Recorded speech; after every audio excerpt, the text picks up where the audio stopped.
Sa Banwa sang Badyangan, Iloilo, siyam katuig nga bata nga babayi ginpatay sang iya kaugalingon nga amay. Si Rojomar Sukal dito nakatutok.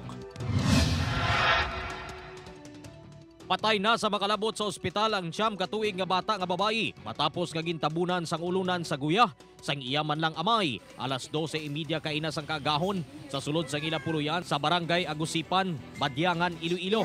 Suno sa investigasyon sa Badyangan Municipal Police Station, posible nga may problema sa pamilya kag depresyon ang sospek nga si Rio Carmen, 30 anyos. Doon nag-blanco isip ko, doon na sobrang ingat ako, nag-blanco isip ko itong tayo na ito. Anong...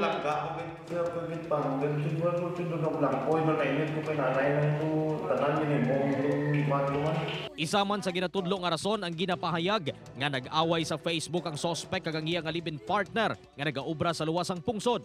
Ang ginalantaw natin basis investigation is family problem kag at the same time is nervous breakdown or depression man. Wala naman sang ideya ang pamilya sang sospek kung ano gid man ang ginawayan sa mag-live-in partner. Kag ginpahayag nga palangga man sini ang bata.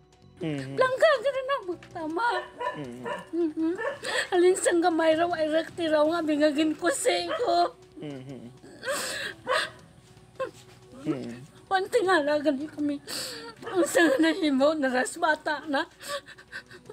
Mabuot dya. Ang halin ka ng gamay dya daw.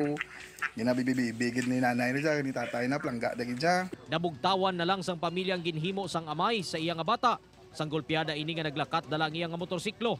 Natigayon nga madakpan sang kapulisan si Rio Carmen matapos nga matumba sa motorsiklo sa atubang mismo sang Badyangan Municipal Police Station. Ang yung aligasyon niya permi, ginabalik-balik yan na permi ang gin-set up siya isang grupong naked weapon kagti ang ginaligar sang naked weapon nga hindi iya ang bata. So ang hambalya ang bata pa lang kaigi halin sang gamay kagti siya ragi siya gatutok. No, so ang naked weapon ini it's beyond imagination kagti why man nag-exist diri sa sa Badyangan. Balita gikan sa Banwa sang Badyangan, Rojomar Sukal dito. 1 Western Visayas.